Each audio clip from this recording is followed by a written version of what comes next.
సంవత్సరాల తరబడి government job కోసం వేచి చూస్తున్నారా? కేవలం 8 నెలల్లో మీ కల నెరవేర్చుకోండి. వెంటనే కింది నంబర్స్‌కి కాల్ చేయండి.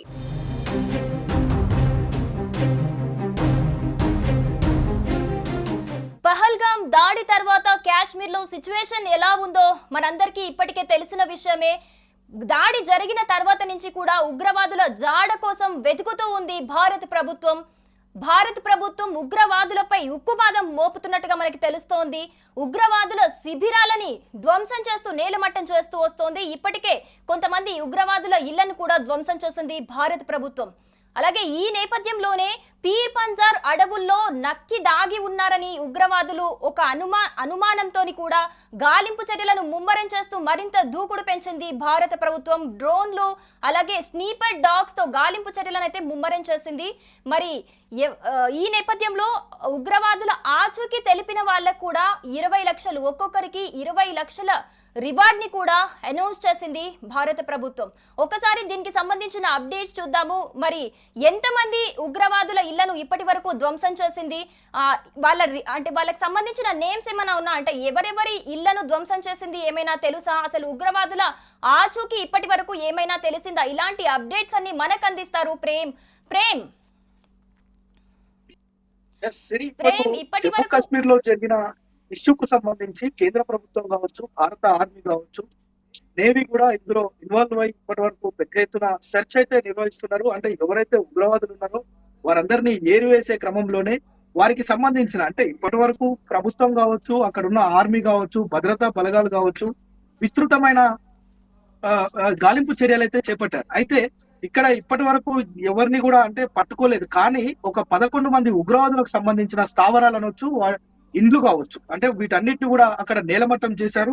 పూర్తిగా మనం ఈ యొక్క పెహల్గామా దాడి తర్వాత ప్రభుత్వం కొంత దూకుడు పెంచిందని చెప్పొచ్చు. ఉగ్రవాదాన్ని అణిచివేస్తాం, భారత ఆత్మ పైన ఏదైతే దాడి జరిగిందో ఈ దాడిని 100% తిప్పికొడతాం, ప్రపంచ దేశాలకు భారత్ సత్తా ఏంటో చూపిస్తామని కూడా ఇప్పటికే ప్రధానమంత్రి నరేంద్ర మోడీ చెప్పిన నేపథ్యంలో ఏదైతే ఉగ్రవాదులకు సంబంధించిన 11 ఇండ్లను నేలమట్టం చేశారో, అయితే వీరందరూ కూడా 11 మందికి సంబంధించిన ఇట్లు కావచ్చు, వారి స్థావరాలు కావచ్చు, మొత్తం కూడా నేలమట్టం చేయడం, అదే విధంగా వీరిపైన ప్రత్యేకమైన నిఘా ఏర్పాటు చేయడం మనం చూస్తున్నాం. ఇప్పటికే రంగంలోకి డ్రోన్లు, అదే విధంగా యుఏవీలు, స్లీపర్ డాగ్లతో పాటు ప్రత్యేకమైన బృందాలు అక్కడ గాలిస్తున్నాయి.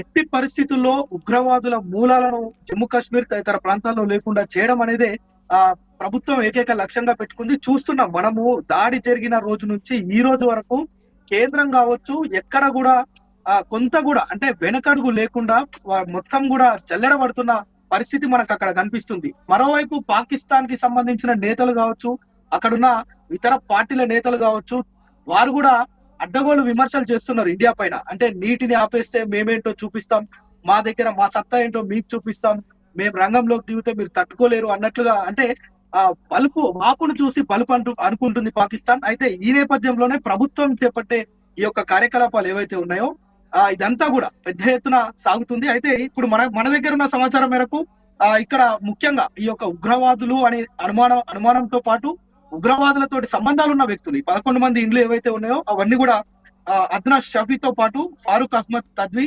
జమీల్ అహ్మద్, షీర్ నజీర్, జాకిర్ అహ్మద్, వీరితో పాటు మరికొంతమంది శ్రీనగర్ కావచ్చు, జమ్మూలో కావచ్చు, ఇంకా పహల్గామా తదితర అంటే ఆ యొక్క లోయ ప్రాంతాల్లో ఉన్న ఏవైతే వీరి స్థావరాలు అని అనుమానాలు ఉన్నాయో వాటన్నిటిని కూడా ఇప్పటికే మన భారత ఆర్మీ నిలమట్టం చేసింది. అంటే వీరంతా కూడా ఇప్పుడు ఆ చుట్టుపక్కల ఉన్న అడవి ప్రాంతాల్లో మనకు స్పష్టంగా, అంటే మనకు సంబంధించి అక్కడ ఉన్న నిఘా వర్గాలు చెప్పిన విషయం ఏంటంటే పీర్ పంజల్ అడవుల్లో వారు దాక్కున్నారు, నక్కి ఉన్నారనే ఒక సమాచారం అయితే లేటెస్ట్ గా వచ్చిన అప్డేట్. అక్కడ ఆ పరిసర ప్రాంతాల్లో మొత్తం కూడా భద్రతా బలగాలు మోహరించాయి. ఒకరికి 100 అన్నట్లుగా అక్కడ ఉన్నారు. దాదాపు మన దగ్గర ఉన్న ఆయుధ సంపత్తి కావచ్చు, అదే విధంగా తుపాకులు కావచ్చు, మన దగ్గర ఉన్న సిబ్బంది కావచ్చు, ఆర్మీ నేవీతో పాటు ఇంటెలిజెన్స్ వర్గాలు కూడా అక్కడ విస్తృతంగా పనిచేస్తున్నాయి. వీటితో పాటు టెక్నికల్ గా కూడా సపోర్ట్ తీసుకొని, అంటే వీరు ఎలాంటి ఫోన్లు వాడుతున్నారా లేదంటే ఇంకా వేరే ఏదైనా పరికరాలు వాడి వీరు కమ్యూనికేట్ అవుతున్నారా అనేది కూడా చెక్ చేస్తున్నారు. అయితే ఏ క్షణాన కూడా అక్కడ ఎవరు కంటపడ్డా లేదంటే అనుమానం వచ్చినా గానీ అది మొత్తం దహనకాండగా మారే అవకాశం ఉంది. ఎందుకంటే ఎప్పటికప్పుడు మన వాళ్ళు ఎంత అలర్ట్ గా అంటే కనీసం ఏ చిన్న అనుమానం వచ్చినా అక్కడ మొత్తం బ్లాస్ట్ చేసే విధంగా వ్యవహరిస్తున్నారు. అదే విధంగా అజిత్ దోవల్ నేతృత్వంలో వీళ్ళకు స్పష్టమైన గైడ్ లైన్స్ కూడా ఉన్నాయి. మనం ఇప్పటికే చూసినాం అనేక సార్లు. ప్రేమ్, ఇప్పటి వరకు కొంతమంది ఉగ్రవాదుల ఇళ్లను మాత్రమే మట్టుబెట్టినట్లుగా తెలుస్తోంది. మరి ఇప్పటి వరకు ఎవరైనా ఉగ్రవాదుల ఆచూకీ ఏమైనా తెలిసిందా?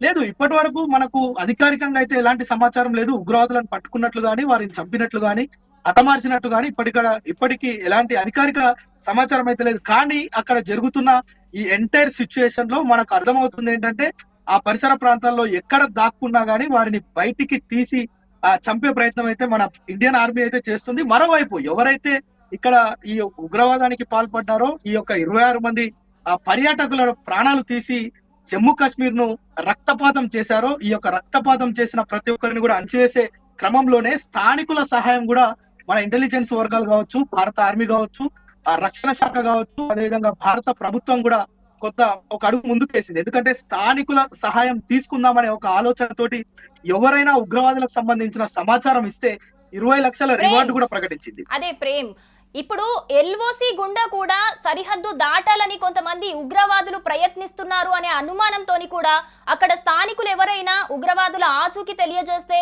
20 లక్షల రివార్డు కూడా ఒక్కొక్కరికి ఇస్తామన్నట్టుగా ప్రకటించింది భారత ప్రభుత్వం. మరి దీనికి సంబంధించి అంటే దీని వల్ల ఏమైనా తొందరగా ఉగ్రవాదుల ఆచూకీ తెలిసే అవకాశం ఉందా? ఇప్పుడు అక్కడ సిచ్యువేషన్ ఎలా ఉంది?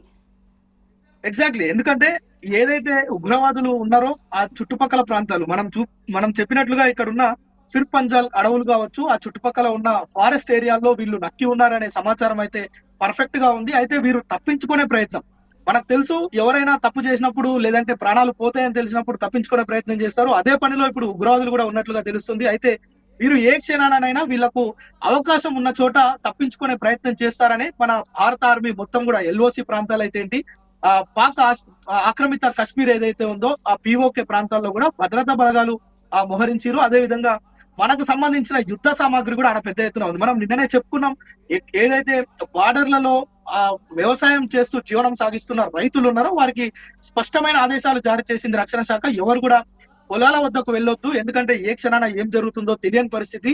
రైతులు ఎవరు కూడా పొలాల వద్దకు వెళ్ళొద్దు అని చెప్పిన పరిస్థితి. ఈ నేపథ్యంలోనే వారిపైన 20 లక్షల రివార్డు కూడా భారత ప్రభుత్వం ప్రకటించింది. ఎవరైనా వారి కదలికలకు సంబంధించిన సమాచారం కావచ్చు, ఉగ్రవాదులకు సంబంధించిన ఏ సమాచారం ప్రభుత్వానికి చెప్పినా, పోలీసులకు చెప్పినా 20 లక్షల వారిని పట్టిస్తే ఒక 20 లక్షల రివార్డ్ అయితే ప్రకటించింది. అంటే ఇందులో ప్రజల్ని కూడా భాగస్వామ్యం చేసే అక్కడ చాలా మంది జాతీయవాదులు ఉన్నారు. మనం చూసాం, ఏదైతే ఈ యొక్క దాడిలో మనం మొదటి నుంచి చూస్తున్నాం, కేవలం ముస్లిమేతరులనే చంపారని చెప్పి మనకు మొదటి నుంచి తెలుస్తుంది. కానీ అక్కడ ఉన్న కొంతమంది పర్యాటకులను కాపాడటంలో కూడా ముస్లింసే కీలక పాత్ర పోషించారు. ఎవరైతే హార్స్ రైడర్ కావచ్చు, అదేవిధంగా ఒక గైడ్ కావచ్చు, ఇలా వారు చేసిన సాయం మనం మరవలేనిది. ఎందుకంటే వారిని ఖచ్చితంగా మనము అప్రిషియేట్ చేయాలి ఇందులో, ఎందుకంటే వారు ప్రాణాలకు తెగించి చేశారు కనుక. సో ఈ నేపథ్యంలోనే జాతీయ భావాలు ఉన్నవారు, అదేవిధంగా దేశభక్తి ఉన్నవారు, ఈ మట్టి పైన బతుకుతున్నాం అనే ఒక ఇంకిత జ్ఞానం ఉన్నవారు ఎవరైనా గానీ ప్రభుత్వానికి సమాచారం ఇస్తారనే ఒక ఆలోచనతోనే 20 లక్షల రివార్డు కూడా ప్రకటించినట్లు తెలుస్తుంది.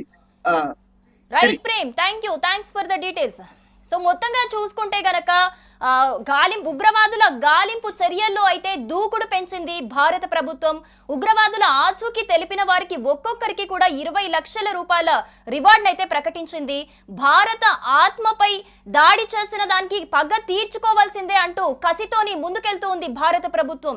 మరి ఈ చర్యతోనైనా ఉగ్రవాదుల ఆచూకీ త్వరగా తెలిసే అవకాశాలు కనిపిస్తాయి.